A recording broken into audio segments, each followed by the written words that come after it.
चलिए बच्चों, motion under gravity के तीन स्टैंडर्ड क्वेश्चंस मैंने आपको करवा दिए थे। पहला स्टैंडर्ड क्वेश्चन आपको करवाया था कि असेंडिंग जर्नी के लास्ट टी सेकंड के अंदर कवर्ड डिस्टेंस प्रोजेक्टेड वेलोसिटी से इफेक्टेड नहीं होती है। दूसरा सवाल करवाया था कि एक बॉल को आपने प्रोजेक्ट किया, कुछ टाइम के बाद दूसरी बॉल को सेम स्पीड से प्रोजेक्ट किया, कितने टाइम के बाद दोनों मिलेंगे, u by G plus T by two आपका आंसर आया था टी नॉट की वैल्यू। और तीसरा क्वेश्चन हमने किया था कि किसी टावर के टॉप से पहले एक बॉडी को किसी स्पीड से ऊपर फेंका, t1 टाइम में नीचे आई, फिर सेम स्पीड से नीचे फेंका तो t2 टाइम में नीचे आई। अगर ड्रॉप करेंगे तो कितने टाइम में नीचे आएगी, तो जवाब आया था अंडर रूट t1 t2 के बराबर। चलिए फोर्थ क्वेश्चन को देखेंगे बच्चों।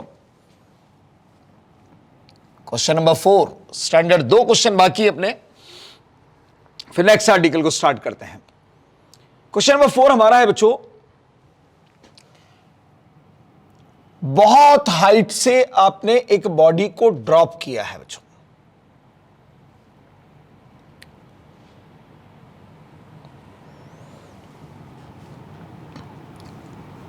ह्यूज हाइट, इसको आप चाहो तो ओ नाम दे दो, रेफरेंस है। तो पूछता है what is the ratio of time taken by the particle to cover equal distances.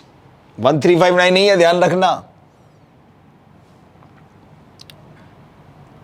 ये अगर h डिस्टेंस है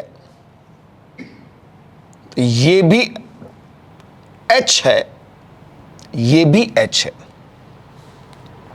हां, अगर इक्वल टाइम इंटरवल होते तो डिस्टेंसेस का रेशियो 135 आता,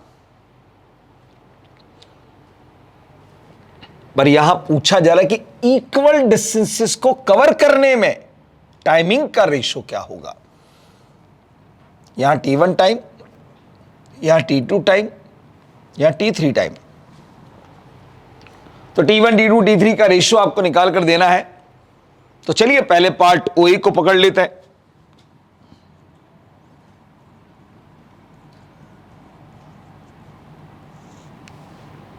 और उसके लिए वही s equals to half AT square लगाया, s मतलब h, half g t1 square. तो यहां से t1 की वैल्यू आपको मिलती है under root 2h upon g के बराबर। ये मेरी पहली इक्वेशन।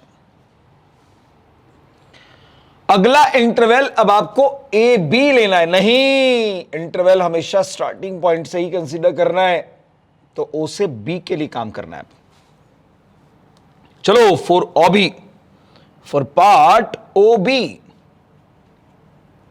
ध्यान से देखना, इक्वेशन वही है, equal to half AT square लगानी है आपको, क्योंकि u 0 है।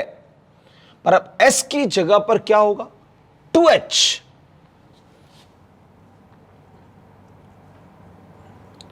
और टाइम की जगह पर होगा t1 प्लस t2 का होल स्क्वायर। तो यहां से अगर आप t1 प्लस t2 को कैलकुलेट करते हैं तो आपको मिलता है अंडर रूट 4h बाई जी के बराबर। पर मुझे t1 प्लस t2 नहीं चाहिए, मुझे तो t2 चाहिए। तो अब इस t1 की वैल्यू को यहां रखिए और इसको उठाकर उधर ले जाइए। तो यहां से जब आप t2 को कैलकुलेट करते हो बच्चों, तो t1 को इधर लाओगे तो माइनस होकर आएगा, और दोनों में से आप कॉमन लीजिए अंडर रूट 2h अपॉन जी को। दोनों में से अगर अंडर रूट 2h अपॉन जी को कॉमन लोगे तो यहां मिलेगा अंडर रूट 2 माइनस 1। ये सेकंड इक्वेशन आ गई हमारी। अब अगले पार्ट के लिए काम करते हैं। फॉर पार्ट OC, O से लेकर C तक के लिए इक्वेशन वही बच्चों, वापस से again s equal to half AT square, पर अब s की जगह पर होगा 3h, हाफ g, और टाइम की जगह पर होगा t1 plus t2 plus t3 का होल स्क्वायर। तो यहां से t1 plus t2 plus t3 की वैल्यू मिलेगी आपको under root 6h by g के बराबर। ये 2 इधर जाकर मल्टीप्लाई होगा, g नीचे आ जाएगा। मुझे चाहिए t3, तो यहां से आप T1 प्लस T2 की जगह पर यह वैल्यू पुट कर सकते हो, √4h/g।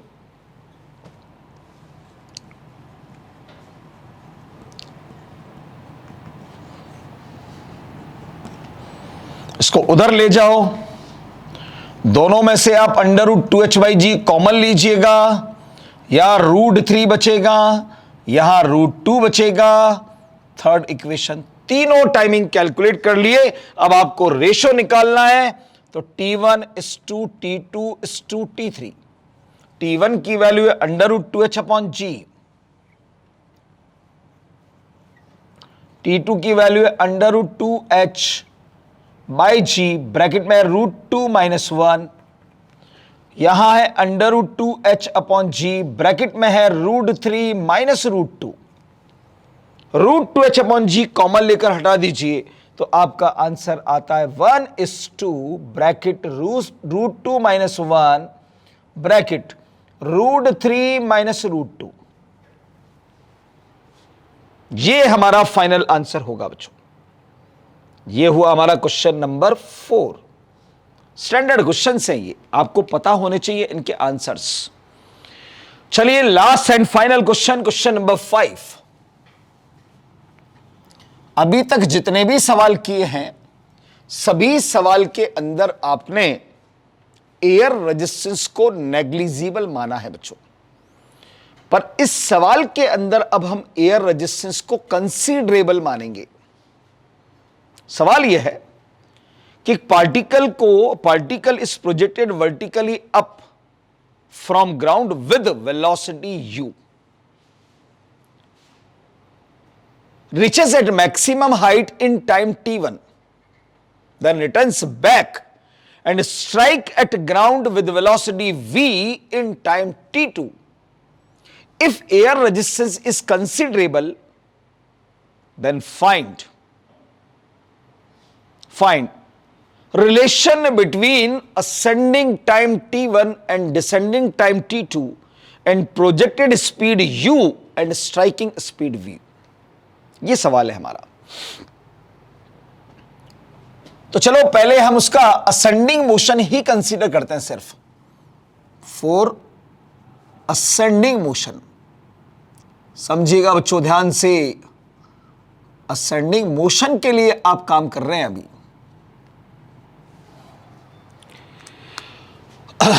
यहां से आपने बॉडी को ऊपर की तरफ थ्रो किया बच्चों, u वेलोसिटी से बोला गया, मैक्सिमम हाइट पर वो टाइम t1 के अंदर पहुंची है।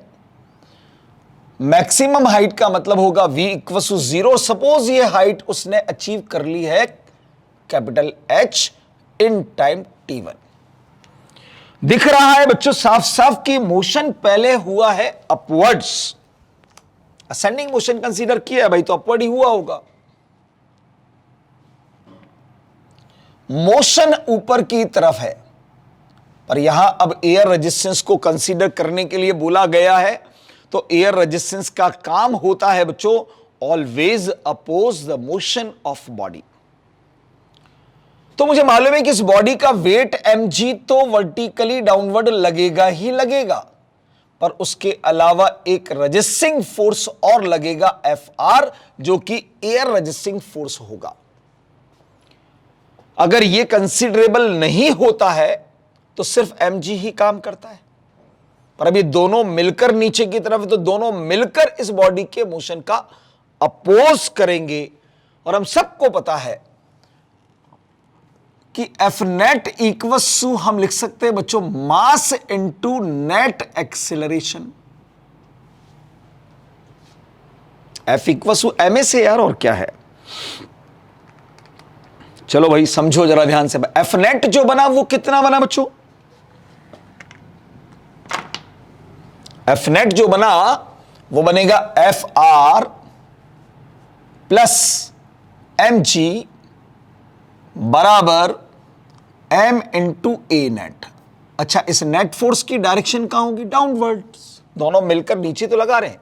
यहां से अगर मैं इस ए नेट की वैल्यू को कैलकुलेट करता हूं तो क्या मिलेगा भाई? m से डिवाइड कर दीजिए, तो ये आपको मिलेगा g plus F R by M, जिसकी डायरेक्शन होगी डाउनवर्ड। अगर एयर रेजिस्टेंस कंसिडरेबल नहीं होता तो मैं इस एफ आर की जगह पर 0 कर देता हूं तो केवल जी आएगा, पर एयर रेजिस्टेंस कंसिडरेबल है तो जी के साथ साथ अब ये टर्म और आ गई है।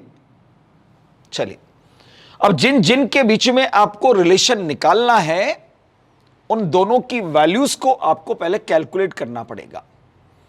यहां से मुझे असेंडिंग टाइम और प्रोजेक्टेड स्पीड दोनों चाहिए, फिर डिसेंडिंग मोशन में डिसेंडिंग टाइम और स्ट्राइकिंग स्पीड दोनों चाहिए। तो चलो पहले मैं u को कैलकुलेट कर लेता हूं बच्चों। तो from third equation of motion v square equal to U square plus 2as को अगर हम देखें तो v तो 0 है, u की जगह पर u है भाई बच्चों। दोनों ने मिलकर इतना रिटार्डेशन दिया है minus twice A net into H.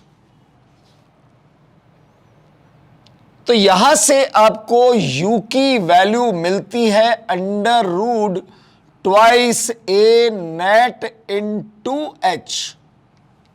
यह है प्रोजेक्टेड स्पीड। ये क्या कहलाएगी? Projected speed.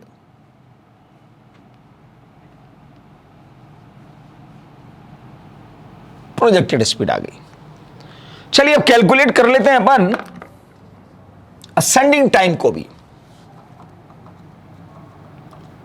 असेंडिंग टाइम को कैलकुलेट करते हैं बच्चों। From first equation v equals to u plus A T.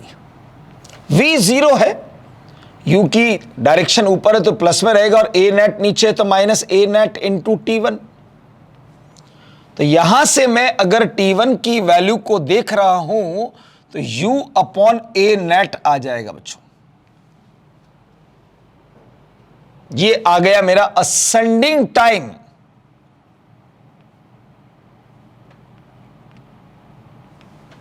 Ascending motion का काम खत्म। चलिए अब काम करते हैं डिसेंडिंग मोशन के लिए। ठीक है, फॉर डिसेंडिंग मोशन समझ लीजिएगा, क्योंकि इसका प्रूफ आपको बुक्स में भी नहीं मिलेगा। अब बॉडी ने वापस से गिरना शुरू किया तो u 0 होगा।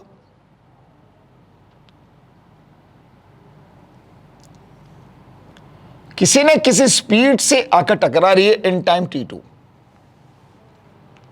मोशन नीचे है, mg अभी भी नीचे ही लगेगा, पर एयर रेजिस्टेंस का काम होता है मोशन का अपोज करना।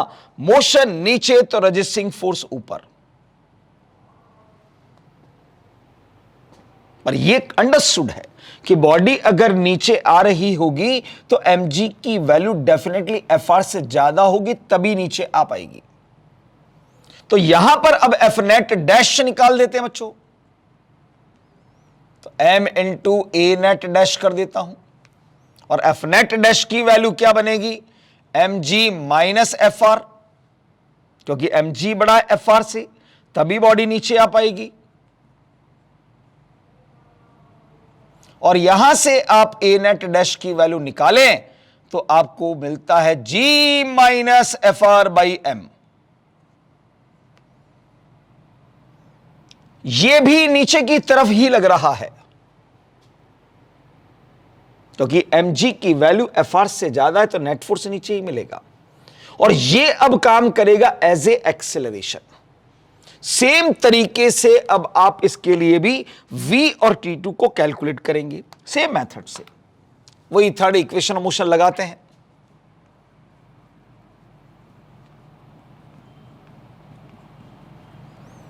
अब v मुझे निकालना है, u 0 है,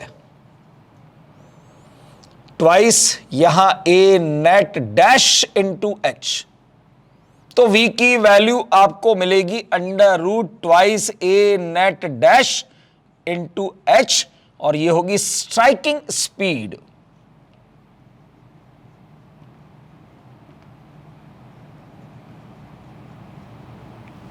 स्ट्राइकिंग स्पीड है। चलो तो लगे हाथ अब वही वापस से फर्स्ट इक्वेशन ऑफ मोशन लगाते हैं, from v equals to u plus A T. v की जगह पर आप लिख ही सकते हो वैल्यू को,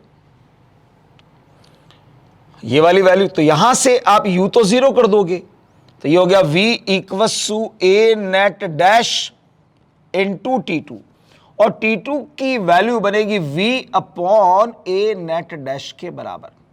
ये हमारा डिसेंडिंग टाइम।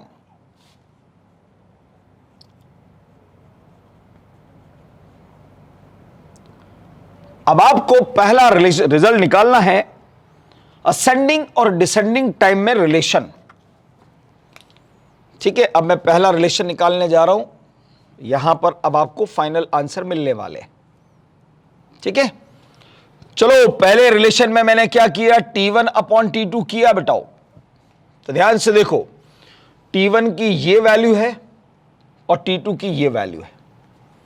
तो T1 की वैल्यू रख दीजिए, V1 से जब T2 से जब डिवाइड करोगे तो यहां मिलेगा आपको U, T1 रख रहा हूं पहले, U अपॉन ए नेट, और जब इससे डिवाइड करोगे तो ए नेट डैश ऊपर चला जाएगा और V नीचे आ जाएगा। अब U की वैल्यू और V की वैल्यू, U की ये वैल्यू और V की ये वैल्यू कहां गई, ये वाली।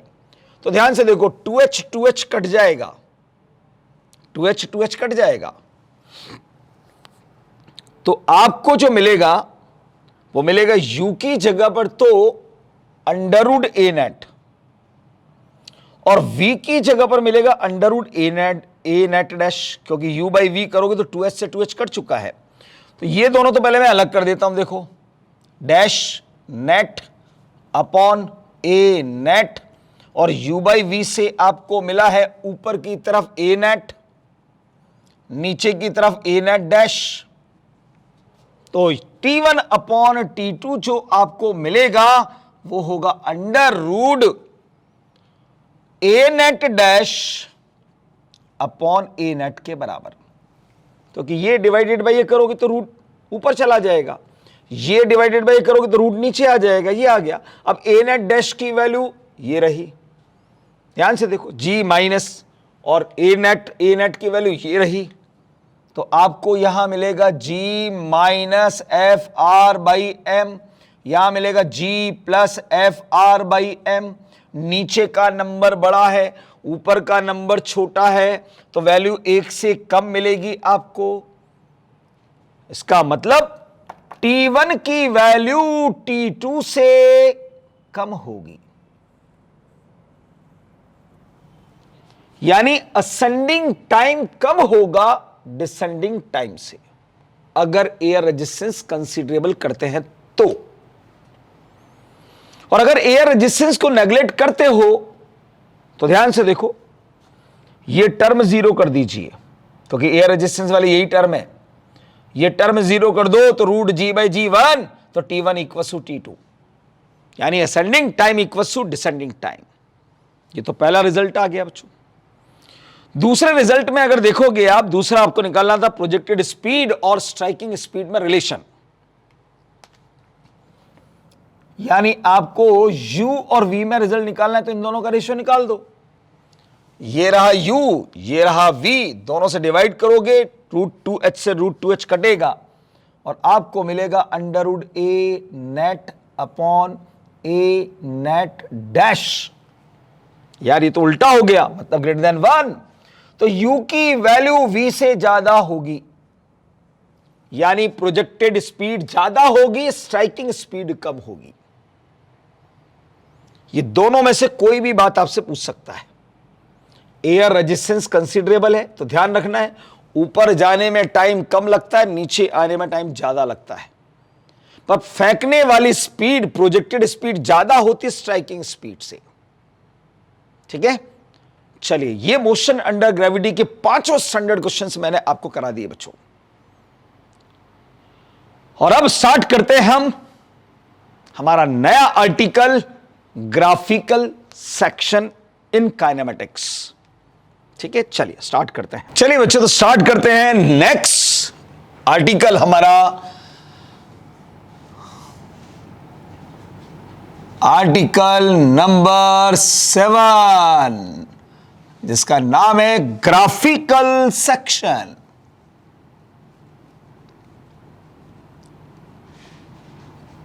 Graphical section.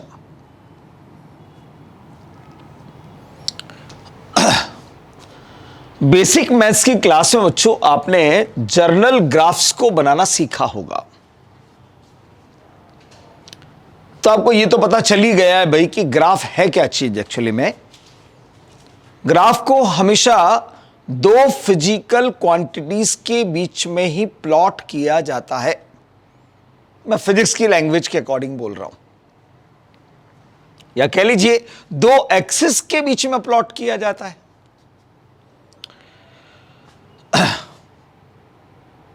और उन दोनों फिजिकल क्वांटिटीज में जो एक रिलेशन बनता है उसके बेसिस पर ग्राफ का नेचर डिसाइड होता है। Graph is always plotted between two physical quantities and the nature of graph depends on relation between both quantities. Relation between both quantities. पर on the basis of nature of graph, we can say that हम ये कह सकते हैं कि graphs are 8 varieties. Graphs have 8 varieties. Nature के basis पे बोल रहा हूं मैं, ऐसे तो ग्राफ इनफाइनाइट वैरायटीज के होते हैं बच्चों, पर on behalf of nature types of graph की अगर मैं बात करूं बच्चों, तो एक तरफ मैं लिखूंगा टाइप्स ऑफ ग्राफ और एक तरफ मैं लिख रहा हूं उनकी स्टैंडर्ड इक्वेशंस। जनरलाइज फॉर्म में बता रहा हूं अभी आपको। सबसे ज्यादा फिजिक्स में ग्राफ देखने को मिलेगा आपको straight line graph. Straight line graph, और इस ग्राफ की जर्नल इक्वेशन मतलब कि y equals to mx plus C general equation होती है। दूसरा आपको ग्राफ देखने को मिलेगा जो स्ट्रेट लाइन से तो कम होता है, पैराबोलिक ग्राफ। जर्नल इक्वेशन की बात करें बच्चों तो y square equals to 4ax और x square equals to 4ay। तीसरा ग्राफ हमारा बनता है बच्चों hyperbolic graph. Hyperbolic graph. General equation जो होता है बच्चों, दो फिजिकल क्वांटिटीज का मल्टीप्लिकेशन कांस्टेंट रहता है, यानी कि y is inversely proportional to x होता है। 8 वैरायटीज होती हैं वैसे तो, पर हमारे काइनेमेटिक्स के अंदर ये 3 ही ग्राफ काम आने वाले हैं। आप चाहो तो मैं वैरायटीज लिख सकता हूं, सारी वैरायटीज लिख देता हूं आपको, जैसे कि आपको भी पता रहे कि यार ग्राफ फिजिक्स के अंदर ये 8 वैरायटीज के ही दिखाई देंगे आपको। चौथा होता है बच्चों ट्रिग्नोमेट्रिकल कर्व्स या graphs. y equals to a sine x and y equals to a cos x। ये कोसाइन साइन का ग्राफ बनेगा या कोसाइन का ग्राफ बनेगा, ट्रिग्नोमेट्रिकल कर्व्स बोलते हैं इनको अपन। पांचवा हमारे पास होता है बच्चों एक्सपोनेंशियल ग्राफ।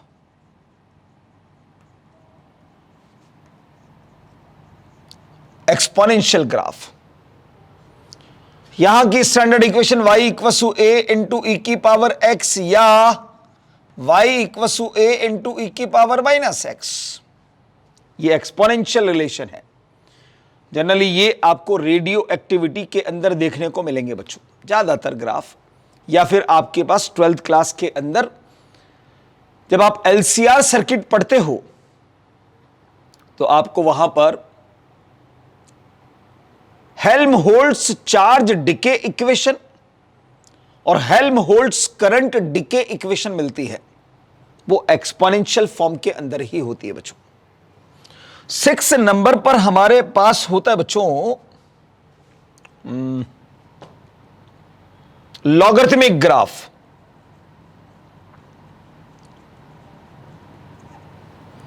लॉगरिथमिक ग्राफ की कोई स्टैंडर्ड इक्वेशन नहीं होती बच्चों, नो स्टैंडर्ड इक्वेशन। पर हां, लॉगरिथमिक ग्राफ के लिए ऐसा कहा जाता है और होता भी है कि ऑलवेज इसका ग्राफ जो बनता है वो always in form of straight line ही बनता है। ठीक है, लॉग का ग्राफ कभी भी कर्व्ड फॉर्म में नहीं बनता है, हमेशा स्ट्रेट लाइन फॉर्म के अंदर ही बनता है बच्चों। 7th नंबर पर हमारा होता है elliptical graph.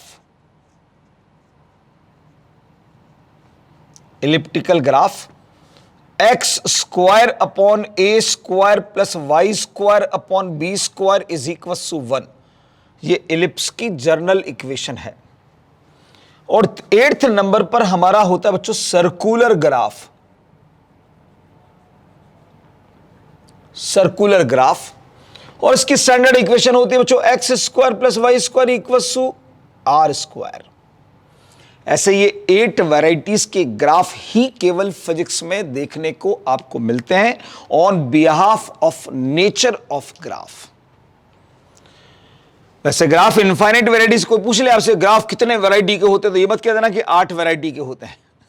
Graph infinite variety के होते हैं, पर नेचर जो होता है वो आपको 8 ही तरीके, क्योंकि स्ट्रेट लाइन के 50 ग्राफ बना सकते हो यार बच्चों, पैराबोलिक 100 ग्राफ, 150, 200 जितने चाहते बनाओ आप, चेंजेस करते रहिए इक्वेशंस के अंदर, अपने आप ग्राफ बदलता जाएगा। तो ऐसे आपके पास इनफाइनाइट वैरायटीज बन सकती हैं ग्राफ की, पर नेचर जो होगा, चाहे आप 500 ग्राफ बनाओ ना पैराबोला के, कहलाएंगे तो सभी पैराबोलिक ही ना। पर हमारे काइनेमेटिक्स में सिर्फ काम करते हैं बच्चों ये 3 ग्राफ। तो इन 3 ग्राफ की मैं जर्नल बातें पहले आपको समझा देता हूं। सबसे पहले मैं बात करता हूं आपसे स्ट्रेट लाइन की बच्चों। अब ध्यान से सुनिएगा, ग्राफ जब कभी भी बनता है बच्चों, तो जिन 2 क्वांटिटीज के बीच में ग्राफ आपको बनाना होता है, पहले आपको उन दोनों क्वांटिटीज के बीच में एक रिलेशन ऑब्टेन करना पड़ता है। बिना रिलेशन के ग्राफ पॉसिबल नहीं हो सकता, और वो रिलेशन बनेगा किसी न किसी कंडीशन के तहत। यानी कंडीशन होगी, उसके अकॉर्डिंग आपको रिलेशन बनाना पड़ेगा। कंडीशन बदलोगे, रिलेशन बदल जाएगा। यानी जितने भी रिलेशंस होते हैं ग्राफिकल फिजिकल क्वांटिटीज के बीच में आपस में, वो सब कंडीशनल होते हैं बच्चों। पर्टिकुलर कंडीशन के अंदर एक रिजल्ट, कंडीशन बदलोगे दूसरा रिजल्ट। ठीक है, तो ऐसे आपको कंडीशन ही क्वेश्चन से पकड़नी होती है। ठीक है, अब कंडीशन के अकॉर्डिंग आपको ग्राफ को बनाना आना चाहिए, रिलेशंस को निकालना आना चाहिए। तो चलिए पहले स्ट्रेट लाइन ग्राफ की बात कर रहा हूं मैं, तो आपको मालूम है स्ट्रेट लाइन की जर्नल इक्वेशन जो होती है वो होती है y equals to mx plus C. अब इस स्टैंडर्ड इक्वेशन के अंदर यहां पर वैसे तो मैथ्स के अकॉर्डिंग अगर आप देखोगे तो y और x 2 कोऑर्डिनेट्स होते हैं, ये कोऑर्डिनेट्स में रिलेशन है। पर फिजिक्स के अकॉर्डिंग अगर हम देखते हैं तो y और x 2 फिजिकल क्वांटिटीज होती हैं, c इंटरसेप्ट कहलाता है और m स्लोप कहलाता है बच्चों। अब पहली कंडीशन मैं आपको देता हूं, पहली कंडीशन मैं आपको दे रहा हूं कि इफ c इक्वल्स टू 0, अगर c को 0 करता हूं तो आपको रिजल्ट मिलता है then y equals to mx। y और x में एक रिलेशन आपको मिल गया। कंडीशन में बोला गया कि c 0 है भाई, इंटरसेप्ट 0 है, और हमें मालूम है कि स्ट्रेट लाइन का स्लोप हमेशा कांस्टेंट होता है, तो ये कांस्टेंट टर्म है इसके अंदर। तो therefore y is proportional to x आएगा बच्चों, y is proportional to x। तो यहां पर मैं 3 बातें, अब अगर मैं y और x के बीच में ग्राफ को बनाना चाहूंगा तो ग्राफ कुछ ऐसा बनेगा बच्चों। ये x एक्सिस, ये मेरा y एक्सिस, ये ओरिजिन। ग्राफ की शुरुआत कहां से करेंगे, सुनना ध्यान से। कंडीशन से मिलेगा रिजल्ट, ठीक है। उस रिजल्ट के अंदर ये क्वांटिटी कहलाती इंडिपेंडेंट क्वांटिटी और ये कहलाती डिपेंडेंट, क्योंकि y की वैल्यू x से डिसाइड होगी और x की वैल्यू किसी पर डिसाइड नहीं करी, इंडिपेंडेंट है वो, इसलिए x वाली क्वांटिटी इंडिपेंडेंट होगी और y वाली क्वांटिटी x पर डिपेंड कर रही है, इसलिए इसको हम डिपेंडेंट बोलेंगे। तो आपको इंडिपेंडेंट क्वांटिटी को पहले जीरो करके देखना है कि इसकी वैल्यू को अगर मैं जीरो करता हूं तो y की वैल्यू भी क्या आएगी, जीरो। तो इसका मतलब ग्राफ की शुरुआत जो होगी वो ओरिजिन से होगी। अब जैसे जैसे आप x की वैल्यू को बढ़ाते जाएंगे y की वैल्यू भी इंक्रीज होती जा रही है, तो इनके बीच में ग्राफ मिलता है बच्चों एक स्ट्रेट लाइन ऐसा, और ये कहलाता है उस स्ट्रेट लाइन का इंक्लिनेशन। स्लोप नहीं कहते हैं इसको, इंक्लिनेशन कहते हैं, थीटा। और ये ग्राफ हमारा बन गया है y इक्वसु mx का ग्राफ बच्चों। अब इसके अंदर दो बातें काम की हैं, तीन बातें सॉरी। पहली बात जो कि मैं आपको इंपॉर्टेंट नोट लगाकर लिखकर दे रहा हूं, बोले सर हमें कैसे पता चलेगा कि ग्राफ का नेचर स्ट्रेट लाइन ही होगा। तो सुनिए ध्यान से कि जब भी दो फिजिकल क्वांटिटीज, और वो भी ऐसी फिजिकल क्वांटिटीज जिनकी पावर सेम होती है, y की पावर 1 है, x की पावर 1 है, when two physical quantities of equal powers are proportional to each other, then graph between both quantities should be straight line। पहली बात, ठीक है, when two physical quantities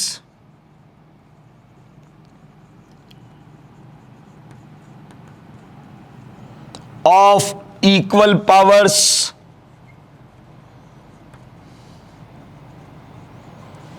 are proportional to each other, then graph between them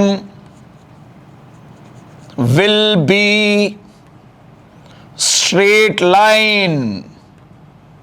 उनके बीच में graph straight line ही होगा। यह पहली बात। दूसरी बात, उस स्ट्रेट लाइन का इंक्लिनेशन कभी आपको मेजर करना पड़े,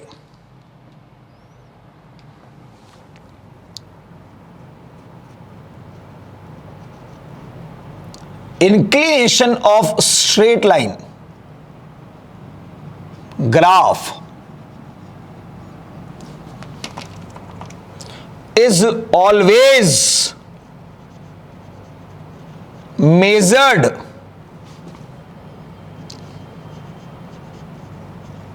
acute angle from horizontal axis।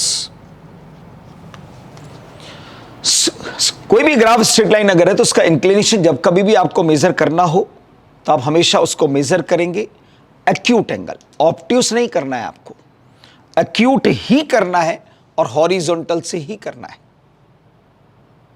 जैसे कि यहां ये एंटी क्लॉकवाइज है तो ये पॉजिटिव एंगल होगा इसका। हो सकता है ग्राफ स्ट्रेट लाइन आपका कुछ ऐसा बन जाए बच्चों, मान लो अगर ऐसा बन गया तो इधर से मेजर करोगे तो ऑब्ट्यूस होगा, पर इधर से मेजर करोगे तो क्या होगा, एक्यूट होगा। ये क्लॉकवाइज है तो ये नेगेटिव है। एंटी क्लॉकवाइज को पॉजिटिव लेना है, क्लॉकवाइज को नेगेटिव लेना है, पर मेजर करना है आपको एक्यूट ही, केवल एक्यूट ही मेजर करना है, ध्यान रखना, ठीक है। ये दूसरी बात हो गई। तीसरी बात, ध्यान से देखो, मुझसे पूछा था स्लोप बताइए, स्लोप। तो मैंने क्या किया बच्चों, यहां से एक परपेंडिकुलर ड्रॉप किया भाई। तो पक्की बात है भाई, यहां से लेकर यहां तक x क्वांटिटी होगी इसकी, यहां से एक परपेंडिकुलर ड्रॉप करेंगे तो ये इसकी y क्वांटिटीज होगी, ये x क्वांटिटी, ये y क्वांटिटी, ये y है तो पक्की बात है ये भी y होगा। और यहां से मैं अगर इस ट्राइंगल में टेन थीटा कैलकुलेट करता हूं बच्चों, तो परपेंडिकुलर अपॉन बेस से आप देखोगे तो y बाई एक्स आपको मिलेगा, तो y इक्वसु आपको मिलेगा टेन थीटा इंटू एक्स के बराबर। यानी इस ग्राफ से मैंने y और x में एक रिजल्ट निकाला, और मुझे मालूम है कि ये ग्राफ की इक्वेशन है y इक्वसु एम एक्स के। अगर मैं इसके साथ कंपैरिजन करता हूं इसका, तो मुझे m की जगह पर क्या दिखाई दे रहा है, टेन थीटा, और m को ही कहा जाता स्लोप। तो स्लोप क्या होता है, स्लोप होता है tangent of inclination.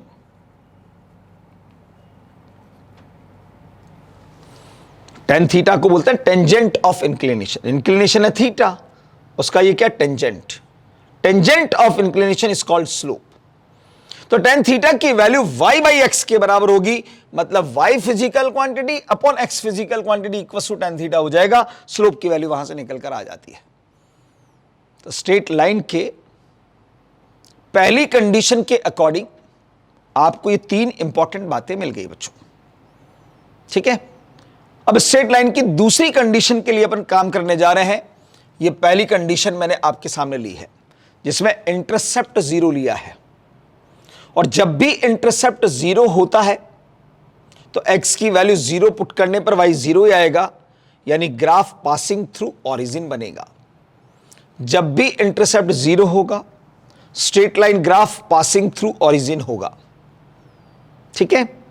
When two physical quantities of equal powers are proportional to each other, then graph should be straight line. और इंटरसेप्ट अगर जीरो है तो passing through origin line, passing through origin बनेगा। दूसरी बात कि अगर उस स्ट्रेट लाइन का इंक्लिनेशन मेजर करना होगा तो आपको हमेशा एक्यूट एंगल ही मेजर करना, वो भी हॉरिजॉन्टल एक्सिस से ही मेजर करना है। और जब कभी भी आपको स्लोप निकालना पड़ेगा, स्ट्रेट लाइन का स्लोप, तो आपको हमेशा टेन थीटा से निकालना है y बाई एक्स करके, ठीक है। चलिए देखते हैं दूसरी कंडीशन के अकॉर्डिंग कैसा ग्राफ बनता है। चलिए बच्चों, सेकंड नंबर की कंडीशन दे रहा हूं आपको। कंडीशन सेकंड, अगर आपसे कहा जाता है कि if c is not equal to zero, पहली कंडीशन में आपने देखा c इक्वल टू जीरो था, तो y equal to M X मिला था आपको, यानी y is proportional to x, और वहां से आपको तीन बातें मिल गई। पहली बात मिली कि जब दो फिजिकल क्वांटिटीज इक्वल पावर की हों और एक दूसरे के प्रोपोर्शनल होती तो ग्राफ स्ट्रेट लाइन बनता है, और c अगर जीरो हो तो पासिंग थ्रू ओरिजिन बनता है। दूसरी बात आपको पता चली कि स्ट्रेट लाइन ग्राफ का इंक्लिनेशन आपको हमेशा हॉरिजॉन्टल एक्सिस से एक्यूट एंगल ही मेजर करना है। और तीसरी बात आपको मिली स्लोप। अब अगर c ही जीरो नहीं होगा बच्चों, तो इक्वेशन वही रहने वाली है भाई, y equal to M X plus C. Graph मुझे y और x में बनाना है, और m कांस्टेंट है, तो प्रोपोर्शनल का रिलेशन तो है y और x के बीच में, क्योंकि ये तो कांस्टेंट टर्म है, इसको हटाओ। y और x के बीच में अभी भी प्रोपोर्शनल का ही रिलेशन है, और ये कांस्टेंट है, पावर सेम है, तो ग्राफ तो स्ट्रेट लाइन ही बनेगा। पर ग्राफ की शुरुआत कहां से करनी है, तो इसके लिए आपको पहले पुट करना पड़ेगा कि इंडिपेंडेंट को जीरो कीजिए, तो देन डिपेंडेंट की वैल्यू आपको मिलती है बच्चों प्लस सी। अब ध्यान से देखो, x तो जीरो है पर y जीरो नहीं है, x तो जीरो है पर y जीरो नहीं है। इसका मतलब ग्राफ की शुरुआत ओरिजिन पॉइंट से नहीं होगी। चलिए, तो भाई अपन ने यहां पर एक्सिस को प्लॉट किया, ये हमारा x एक्सिस, ये हमारा y एक्सिस, ये ओरिजिन, और x इक्वल टू जीरो पर y की वैल्यू प्लस सी है, तो x की वैल्यू जीरो यहां हुई, और y प्लस सी यानी पॉजिटिव y एक्सिस पर जाइए, यहां मान लीजिए a पॉइंट, तो o से लेकर a तक जो होगा वो प्लस सी होगा। इसी को कहा जाता है बच्चों intercept on y axis. Intercept on y axis, तो y एक्सिस पर आपने इंटरसेप्ट। ग्राफ की शुरुआत हमारी यहां से होने वाली है, क्योंकि आपको x इक्वल टू जीरो पर y की वैल्यू प्लस सी मिली है, तो इसका मतलब ग्राफ की शुरुआत आपको इस पॉइंट a से लेनी है। चलो अब ग्राफ इंटरसेप्ट को एक ही बार प्लॉट किया जाता है, कर दिया आपने। अब रिमेनिंग इक्वेशन आपकी y इक्वल टू सिर्फ mx, इंटरसेप्ट प्लॉट कर चुके हैं हम। तो y इक्वल टू mx के अंदर मुझे मालूम है y पॉजिटिव है, x पॉजिटिव है। y पॉजिटिव ऊपर होगा, x पॉजिटिव इधर होगा। इसका मतलब स्ट्रेट लाइन ग्राफ इन दोनों एक्सिस के बीच में जाने वाला है। तो ग्राफ हमारा ये बनेगा बच्चों, a से लेकर b तक। a से लेकर b तक का ग्राफ मेरा y इक्वल टू mx का होगा, पर o से लेकर b तक का ग्राफ मेरा y equal to mx plus C का होगा। और इस ग्राफ का इंक्लिनेशन हॉरिजॉन्टल से मेजर करना है एंटी क्लॉकवाइज। थीटा पॉजिटिव आ रहा है भाई, एंटी क्लॉकवाइज, यानी स्लोप भी पॉजिटिव आएगा, एक्यूट एंगल है तो पॉजिटिव हो गया हमारे पास। तो ऐसे हमें स्ट्रेट लाइन के ग्राफ्स को बनाना होता है। बिना कंडीशन के कोई भी रिलेशन नहीं मिलेगा। कंडीशन होगी, रिलेशन मिलेगा, रिलेशन मिलेगा, ग्राफ का नेचर पता चलेगा, उसके बाद ही हम ग्राफ को प्लॉट कर पाएंगे। और ग्राफ में भी सबसे पहले स्टार्टिंग पॉइंट पता करना होता है, और स्टार्टिंग पॉइंट पता करने का तरीका होता है कि इंडिपेंडेंट को जीरो कीजिए, डिपेंडेंट की वैल्यू पता चल जाएगी, उससे आप ग्राफ के नेचर को, ग्राफ के स्टार्टिंग पॉइंट को पता कर सकते हो। तो ये तो बात हुई पहले ग्राफ से रिलेटेड, स्ट्रेट लाइन से रिलेटेड। अब बात करता हूं जो पैराबोलिक ग्राफ से रिलेटेड, सेकेंड, जो कि सेकेंड नंबर पर ग्राफ है हमारा पैराबोलिक ग्राफ।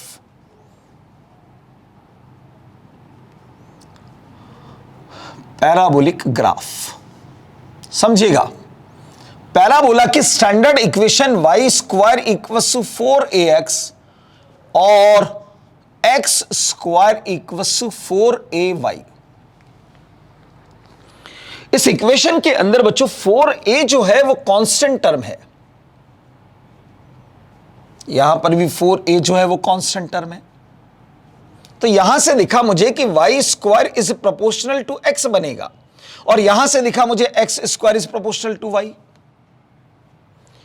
प्रोपोर्शनल का रिलेशन तो यहां पर भी है, पर यहां ऐसी दो फिजिकल क्वांटिटीज में प्रोपोर्शनल का रिलेशन बना हुआ है जिनकी पावर्स सेम नहीं है, जिनकी पावर सेम नहीं है। अगर पावर सेम होती तो ग्राफ का नेचर होता स्ट्रेट लाइन, पर पावर यहां पर अनइक्वल है तो ग्राफ का नेचर बनेगा पैराबोलिक। तो पहली काम की बात आपको मिली, तो नोट नंबर 1 लगाकर मैं इस बात को लिख देता हूं कि when two physical quantities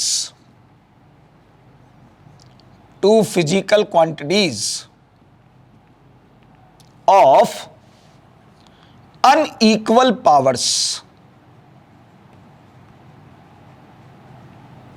and proportional to each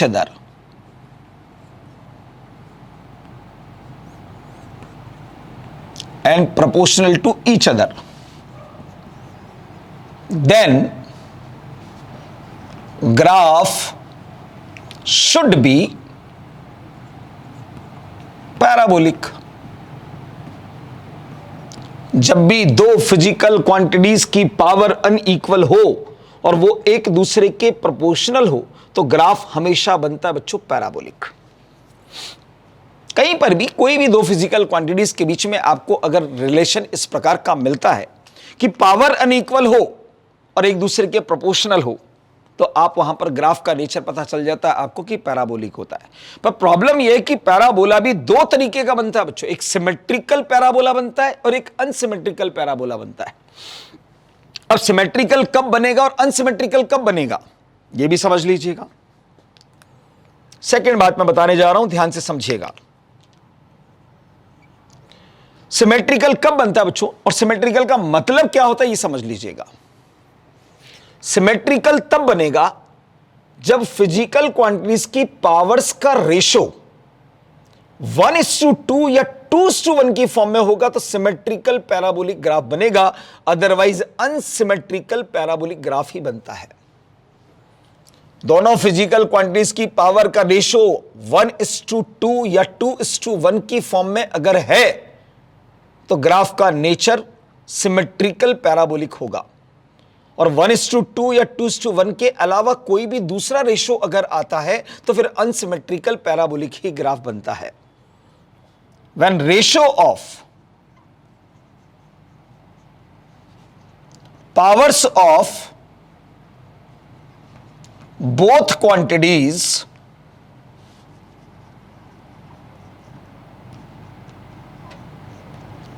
is either 1:2 or 2:1, then graph should be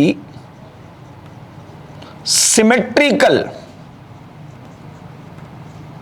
parabolic. Symmetrical parabolic. Otherwise, graph will be unsymmetrical.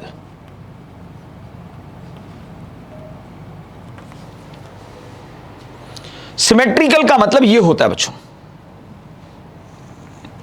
ये y ये x, y और x के लगभग बीच में से ऐसे कर्व पास होता है बच्चों, ये सिमेट्रिकल है।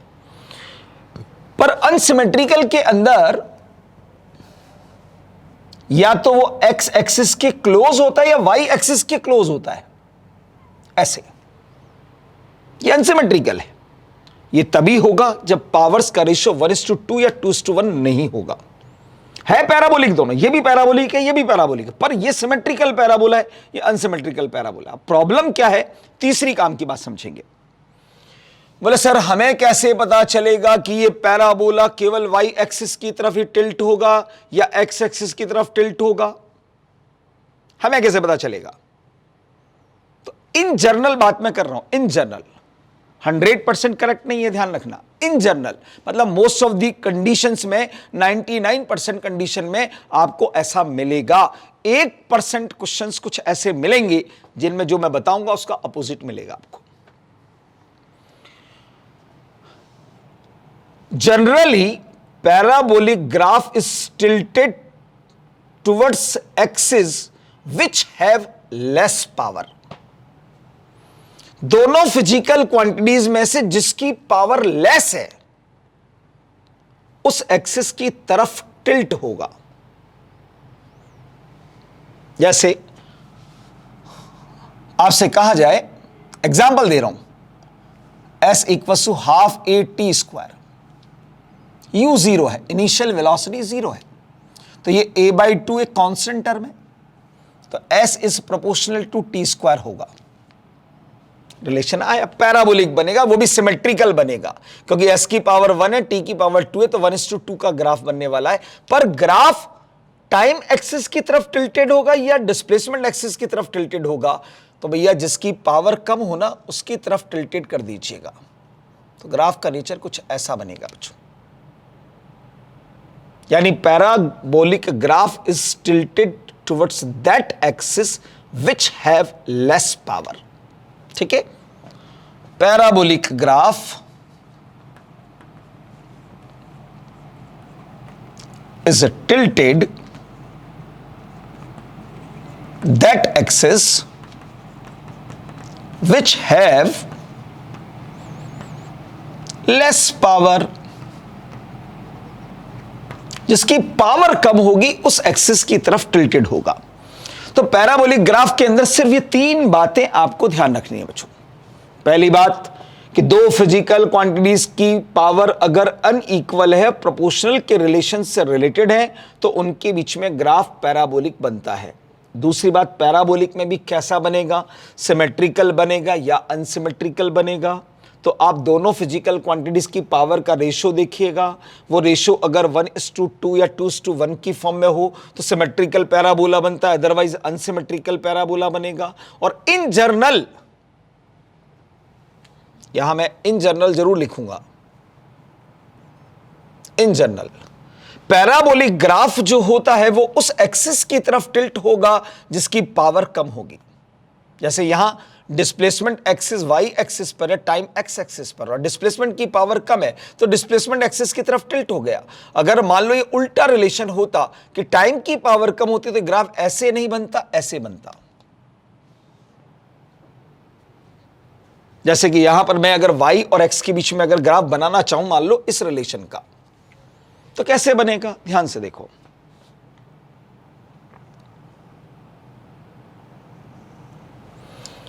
x के आगे पॉजिटिव है पर y के आगे साइन कौन सा है? आप बोले सर पॉजिटिव। जी नहीं, y स्क्वायर की फॉर्म में ध्यान रखना। y पॉजिटिव भी हो सकता है, नेगेटिव भी हो सकता है, इसलिए y स्क्वायर का साइन ऑलवेज पॉजिटिव होना है। पर फिजिकल क्वांटिटी y जो भी होगी वो पॉजिटिव भी हो सकती है, नेगेटिव भी। तो मुझे y के दोनों एक्सिस लेने पड़ेंगे, y पॉजिटिव y नेगेटिव, पर x का सिर्फ पॉजिटिव बनना पैराबोला है, क्योंकि दोनों की पावर का डिफरेंस है यहां पर पावर कम किसकी है, x की, और पावर का रेशियो क्या है, 2:1 है। तो यहां सिमेट्रिकल ग्राफ बनेगा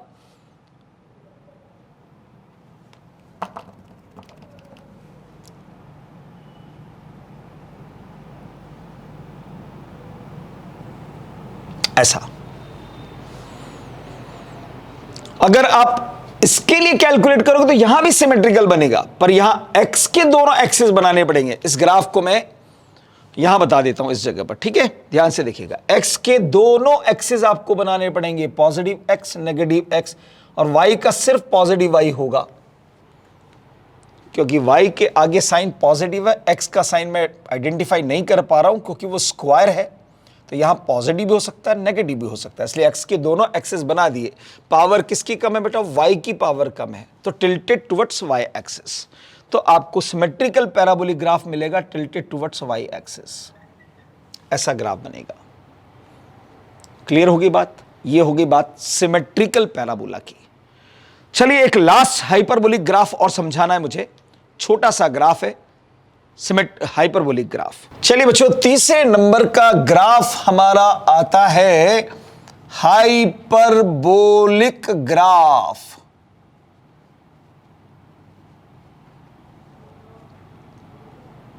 हाइपरबोलिक ग्राफ बताया था आपको कि जनरल इक्वेशन इसकी होती है X Y equals to constant, यानी कि जब दो फिजिकल क्वांटिटीज आपस में मल्टीप्लाई हो और वो कांस्टेंट, जैसे कि आप फिजिक्स में पढ़ते हैं Boyle's law, PV equals to constant, Charles law, TV equals to constant, या एंगुलर मोमेंटम लॉ कंजर्व जब होता है अपने पास में, I omega equals to constant. वहां पर ग्राफ अगर कोई पूछ लेता है तो हाइपरबोलिक नेचर का एक ग्राफ बनता है बच्चों, क्योंकि यहां से आप इसको ऐसे तो लिखोगे y equals to constant upon x, और कांस्टेंट को आप हटाएंगे तो y is inversely proportional to x। तो when two physical quantities of equal powers, या मैं सिंपल अभी पहले फर्स्ट पॉइंट ऐसे बता देता हूं सिंपल, कि when two physical quantities are related inversely proportional to each other, then graph should be hyperbolic. पहली काम की बात, when two physical quantities are inversely proportional to each other, then graph will be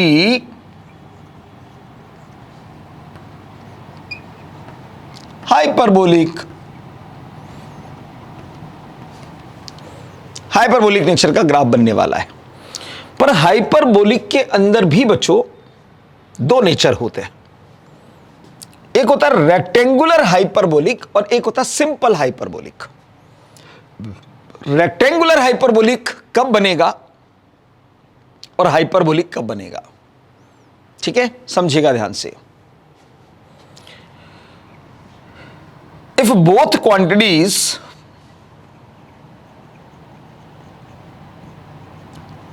have same power, दोनों की power same है, and inversely proportional to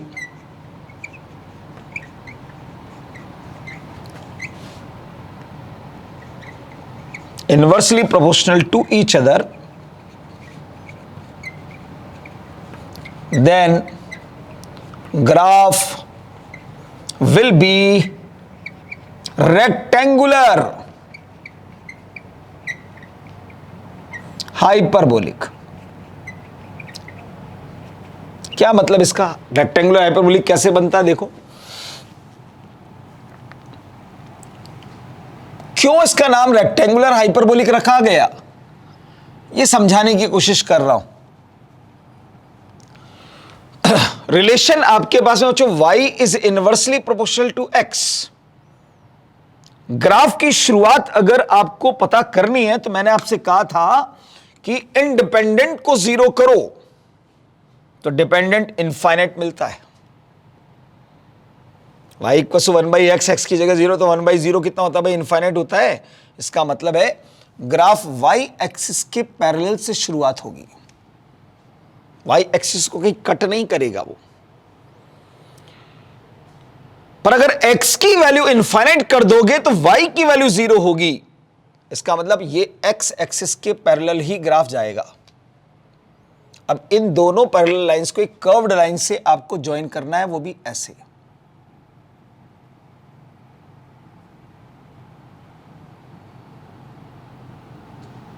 ये हमारा है रेक्टेंगुलर हाइपरबोलिक ग्राफ। क्यों बोला गया इसको रेक्टेंगुलर हाइपर? ध्यान रखना, रेक्टेंगुलर हाइपरबोलिक ग्राफ कभी भी y और x एक्सिस को टच नहीं करेगा।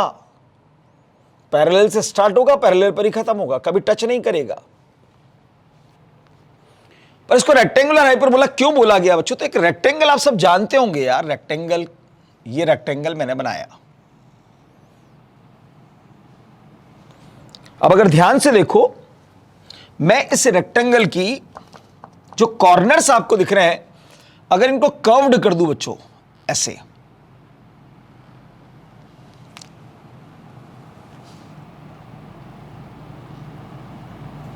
और इनको अगर मैं यहां से मिटा दूं,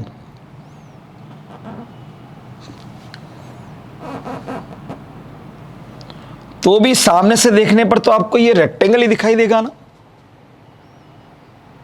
पर ये कर्व्ड पार्ट जो है वो इन लेंथ और विड्थ के रेस्पेक्ट में नेग्लिजिबल है। तो ये ग्राफ ऐसा दिख रहा है आपको, क्योंकि ये साइड इनफाइनाइट लेंथ की है, ये साइड इनफाइनाइट लेंथ की है, तो ये कर्व पार्ट जो होगा वो नेग्लिजिबल होगा। तो ये रेक्टेंगल की दो एडजेसेंट साइड्स को रिप्रेजेंट करने वाला ग्राफ है, इसलिए इसको नाम दे दिया गया रेक्टेंगुलर हाइपरबोलिक ग्राफ। ठीक है, तो ये ग्राफ कैसा बना बच्चों? Rectangular hyperbolic graph. ये तभी बनेगा बच्चों जब दोनों फिजिकल क्वांटिटीज इक्वल पावर की हो, इनवर्सली प्रोपोर्शनल के रिलेशन से रिलेटेड हो।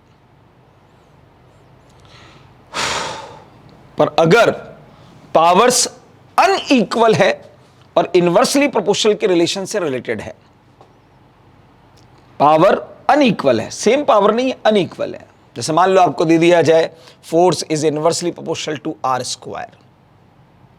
ग्रेविटेशनल फोर्स होता है, इलेक्ट्रोस्टैटिक फोर्स होता है भाई, inversely proportional to R square ही होता है वो। तो ग्राफ बनेगा हाइपरबोला ही, पर वो रेक्टेंगुलर नहीं होगा। ठीक है, रेक्टेंगुलर नहीं होगा। फिर ग्राफ सिंपल, इनके बीच में एफ और आर के बीच में अगर आपको ग्राफ बनाना है तो हाइपरबोला ऐसे बन जाएगा। इसको बोलते हैं सिंपल हाइपरबोला। पर रेक्टेंगुलर हाइपरबोला दोनों एक्सिस के क्लोज होता है बच्चों, और बीच में से कर्व्ड होता है, इसको बोलते हैं रेक्टेंगुलर हाइपरबोला। ये इन जर्नल ग्राफ मैंने 3 जो कि हमारे काइनेमेटिक्स में काम आते हैं, ये मैंने आपको समझाया। और अब हम अगली क्लास के अंदर काइनेमेटिक्स के ग्राफ पढ़ना ही शुरू करेंगे। 4 ग्राफ हमें वहां पढ़ने हैं, एसटी ग्राफ, वीटी ग्राफ,